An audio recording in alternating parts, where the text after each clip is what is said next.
Selamat malam.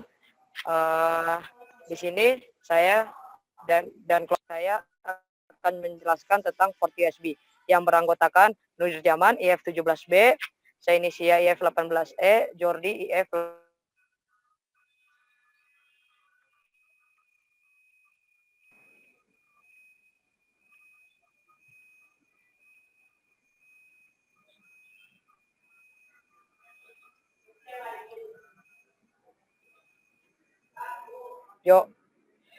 Pengertian port USB. Port adalah tempat untuk memasukkan kabel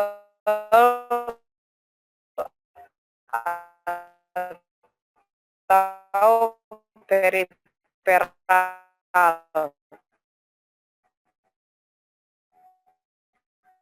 USB atau universal standar serial yang memiliki bahan pada komputer dan PDF. Lalu fungsi USB itu sendiri ada memudahkan kita untuk install. Tanpa adanya USB kita tidak akan bisa install sistem operasi gitu.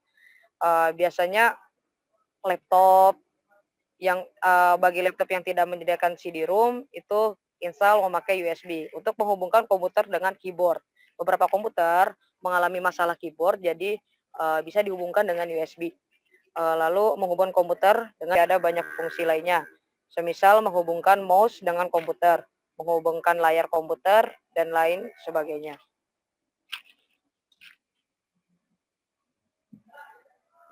Lalu selanjutnya akan dijelaskan dengan teman saya, Jordi Algasta.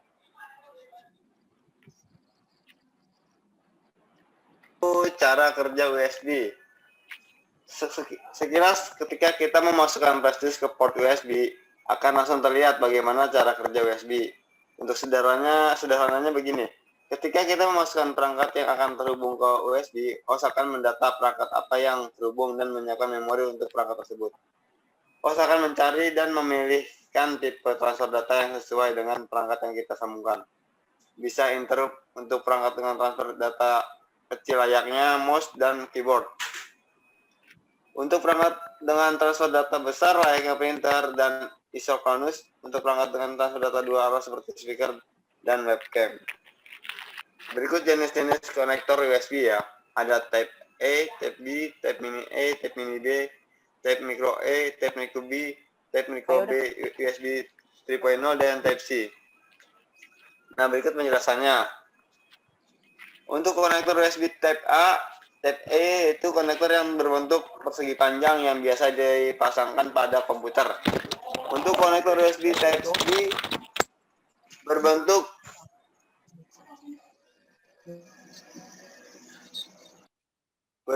bujur sangkar, biasanya digunakan di printer ataupun scanner.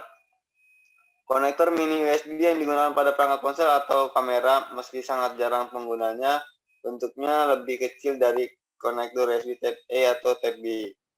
Konektor micro USB yang lebih sering digunakan pada ponsel adalah konektor micro USB berbentuk USB A dan micro USB B.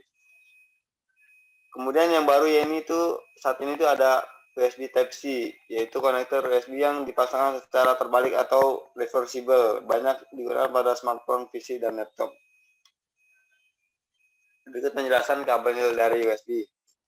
Untuk kabel warna merah itu biasanya berfungsi sebagai volt bus, yang putih itu sebagai D-min, hijau sebagai D+, hitam sebagai ground. Kemudian selanjutnya dibacakan oleh Nurjaman.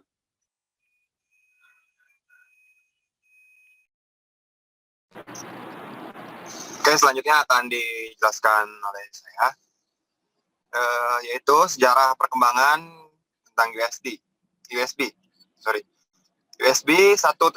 Sejarah awal USB dimulai pada tahun 1996.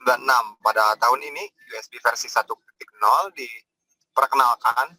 Beberapa perusahaan besar yang menciptakan teknologi USB ini antara lain Intel, Compaq, Digital, IMB, dan Nortel Telecom.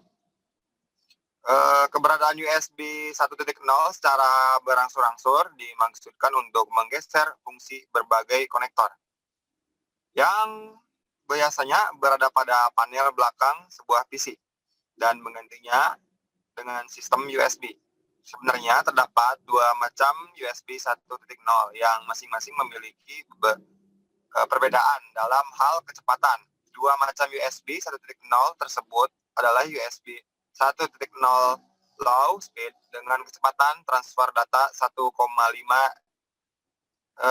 Mbit per second, yaitu 1,5 megabit per detik sama dengan 0,1878 megabyte per detik.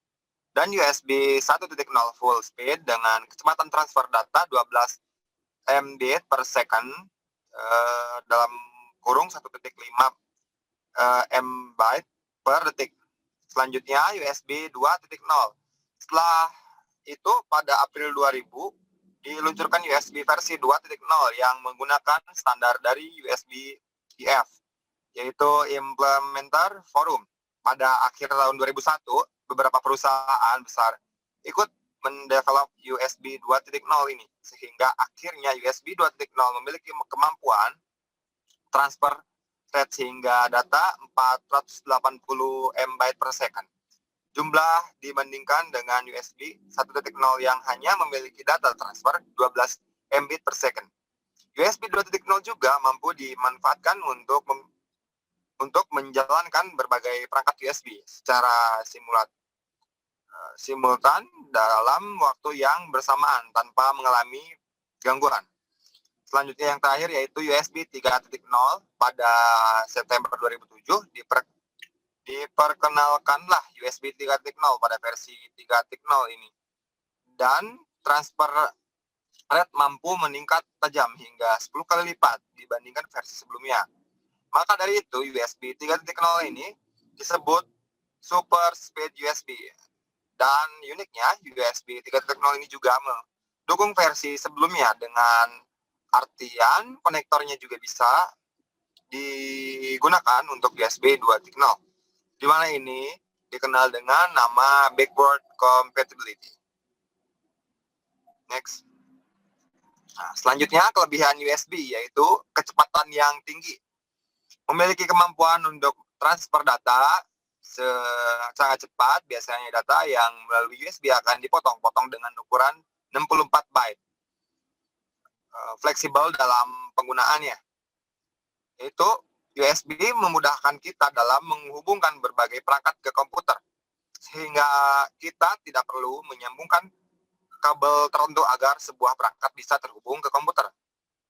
Dan selanjutnya dapat dikoneksikan langsung, yaitu tanpa restart. Dan yang terakhir yaitu bisa diterima pasar secara luas. Dalam artian banyak alat-alat baru yang bisa langsung dihubungkan ke komputer. Kekurangan USB diantaranya ada dua, beberapa USB device, dan yang keduanya yaitu kabel USB. Beberapa USB device tidak dapat digunakan dengan baik, sebagaimana mestinya.